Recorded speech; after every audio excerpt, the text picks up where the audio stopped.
Hello, and welcome to this introduction of Q-CTRL Fire Opal Qiskit Functions on IBM Quantum. My name is Tatiana. I'm a product manager here at Q-CTRL, and I'll be joined by my colleague Yuklan, who will run the demo of how to get started working with our functions after a brief overview of the product. First, a bit about our company, Q-CTRL. We build software infrastructure to make quantum computers useful. Our technology sits on top of underlying hardware platforms and transforms the performance, reliability, and overall utility of quantum computers and quantum sensors by solving the hardest problems in the field. Quantum hardware today faces an immense challenge, namely that quantum computers are inherently very sensitive to interference from the environment, often referred to as noise, making them highly susceptible to error. And this challenge is amplified at scale. The bigger the problem being solved, the more qubits, the more gates, the more system will be subjected to noise. For example, a simple Grover search, a typical quantum algorithm for searching in an unsorted database or finding a needle in a haystack. The figure at the top here shows the ideal result on a simulator. And below it, you can see the result from running on bare infrastructure of a real quantum device. It is so noisy, as you can see, that the correct answer is completely obscured. So while Grover's search is mathematically proven, it is very difficult to implement in practice. This experience affects overall perception on the usability of quantum computers in general, and it is extremely disheartening and frustrating for application developers. Addressing specific types of errors requires a high level of hardware-specific knowledge and implementation. But overcoming these challenges is increasingly critical as quantum computing hardware and application development continue to advance. So whether you're modeling molecular structures, solving optimization problems, or estimating ground state energies, your approach to error reduction can significantly impact your results. Fire Opal is our answer to these problems. It allows you to run valuable quantum applications without experiencing all these errors and noise. It automatically suppresses errors on the device to enable the circuit to run optimally and just return quality results upon execution the first time. It is very easy to use, an out-of-the-box solution that does not require hardware knowledge and works across any algorithm and application. This allows developers to expand to more complex, interesting use cases and run circuits at the scales of over 100 qubits or thousands of gates. Our performance management software was first natively integrated into IBM Quantum services in 2023. The following year, we launched our Qiskit Functions as the next evolution of native integration for achieving utility scale.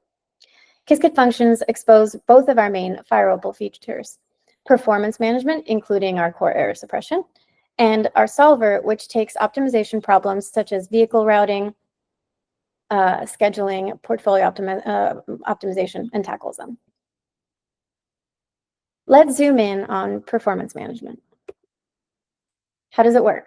At a high level, it abstracts hardware the same way that classical computers abstract assembly level language, memory, or classical registers. The underlying technology is autonomous and invisible to the end user, enabling them to focus on their algorithms while obtaining maximum achievable performance from the hardware devices.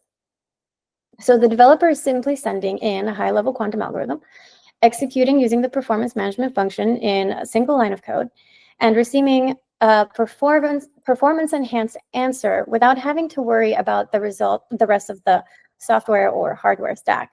In this case, that hardware would be IBM.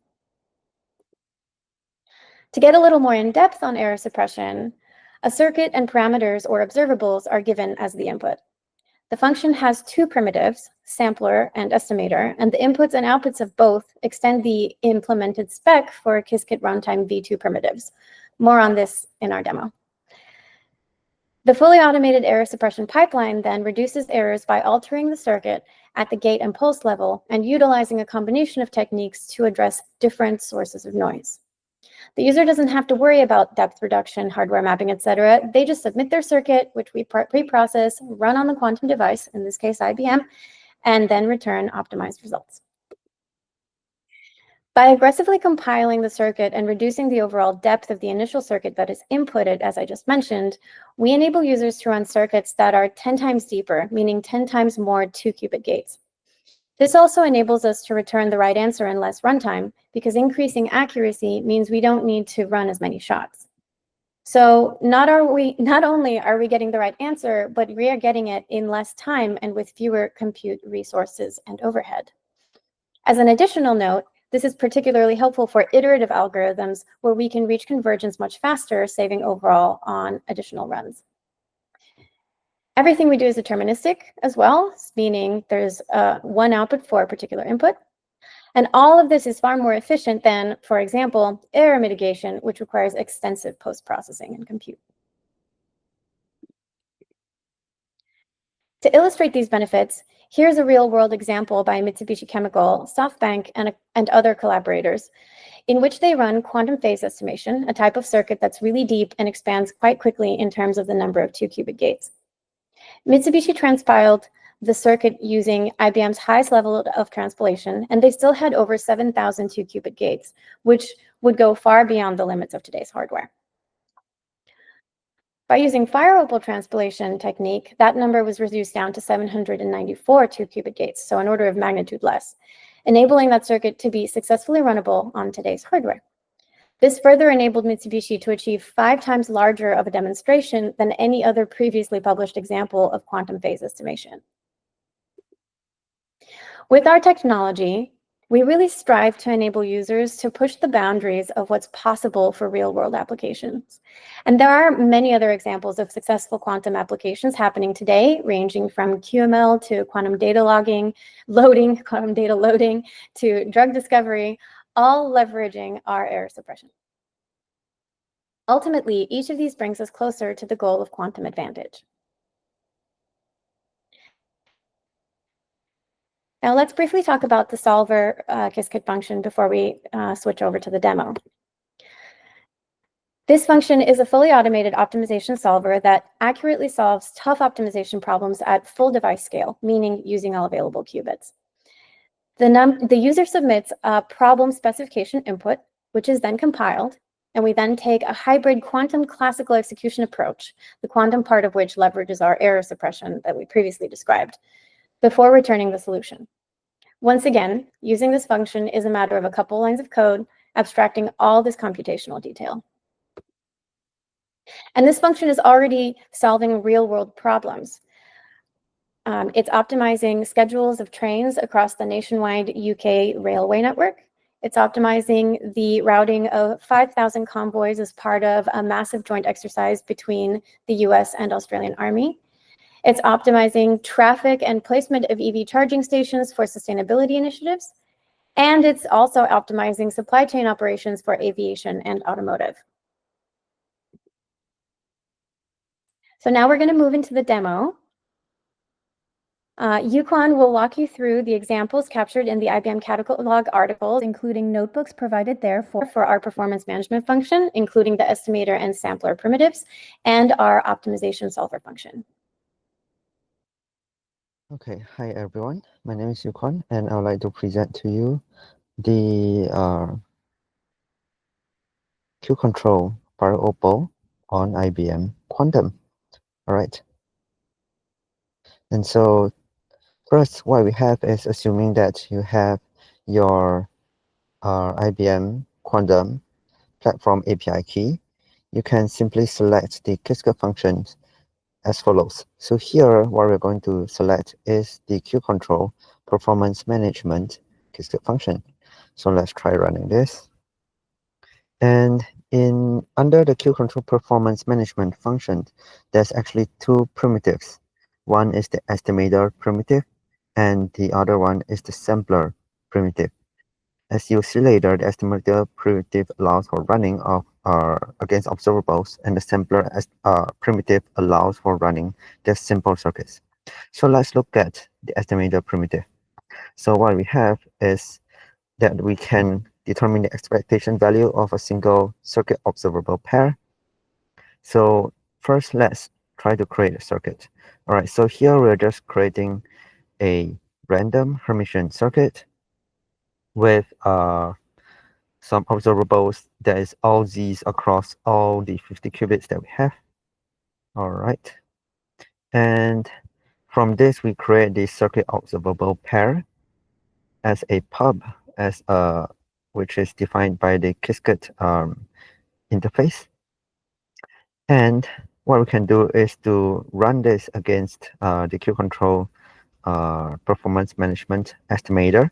So we just need to do a dot run here, and then we just specify the primitive to be the estimator, and then we pass in the pubs to be the estimator pubs, which we defined earlier, and then you can pass in your instance if necessary, and the backend name that you like to run on. All right. And so with that, for consideration of time, we will not be running this here, but once you execute it, you can check the status, you can check the result, and then when you run this, the result will be something like this. So you'll see that there's a primitive result with the expectation value and the standard deviation, and yeah, that's it for the estimator. And for the sampler, what we can do is to run basically any type of circuits. The Q-control Fire Opal sampler, what we'll do is that we will optimize the circuits for you, and we will do error suppression and error mitigation for you. So let's look at what happens here. So basically what we'll do is to create a Bernstein-Bazzani circuit, a very common circuit in quantum computing using 35 qubits. And the hidden string here is just a list of all ones. And at the end of the day, what we'll do is to create a sampler pub, which is a simple Bernstein-Bazzani circuit.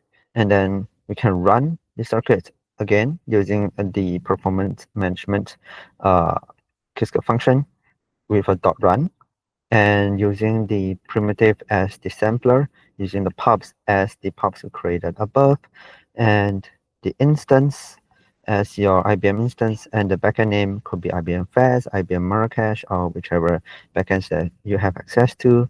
And then for the sake of time, this isn't run here as well. But when you run it, you can grab the status, you can grab the result, and if you pull the results using get counts, as you see here, what we can do is to try to plot it. So let's try and let's first define the plotting function, and then after which, let's try and see if we can plot the results. And yes, so we have the results, and you can see that the top bit string here, which is highlighted in purple, is the bit string that that is also the hidden bit string of all ones as expected. And the rest of the probabilities that are not the top bit string or the expected bit string, these decay with exponential probability. Yeah.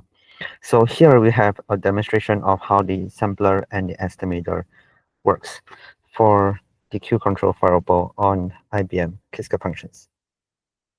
And I'd like to give a walkthrough for the Q-control optimization solver on Qiskit Functions.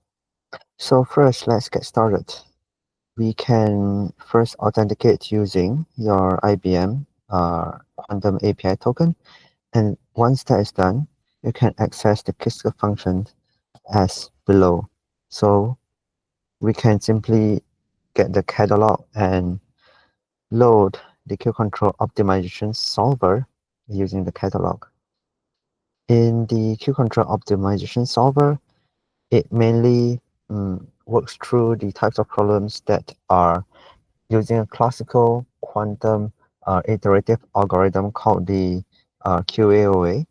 And in this example, we'll look at an unconstrained optimization on a max cut problem. So for optimization here, what we are going to do is to address a maximum cut problem, which is, let's say if we are given a graph, how do we split it into two subgraphs such that the number of edges in that is cut is maximized. All right, so this is an NP complete problem, and we can define the problem as below. So first, we can, let's say, create a random graph with 156 nodes here, and we can simply visualize it. And as you can see, this is a very complicated graph with 156 nodes. Each of them has, we defined it to be d equals 3. So that is a 3 regular graph. So each of these nodes have 3 edges coming out. All right. And for it to work on the Qiskit functions, we need to pass in the input as a string. So let's do that. And for the sake of time, we will not be running this problem. But if you want, you can try passing in to the solver using the .run. Firstly, passing in the problem as a string. Secondly, the problem type as maxcut, and then your IBM instance and your desired backend name.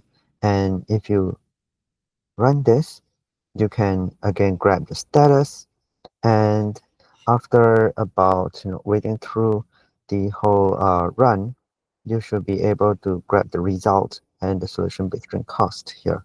So in this case, the optimal cut value of that graph is 157 here. All right, thank you. So that was our demo featuring the example problems from the IBM catalog. The notebooks can be downloaded from there. And thank you. You can utilize this QR code to easily request access to Qiskit functions, the functions that we went over today. Please note that IBM Premium Access is required to use these functions.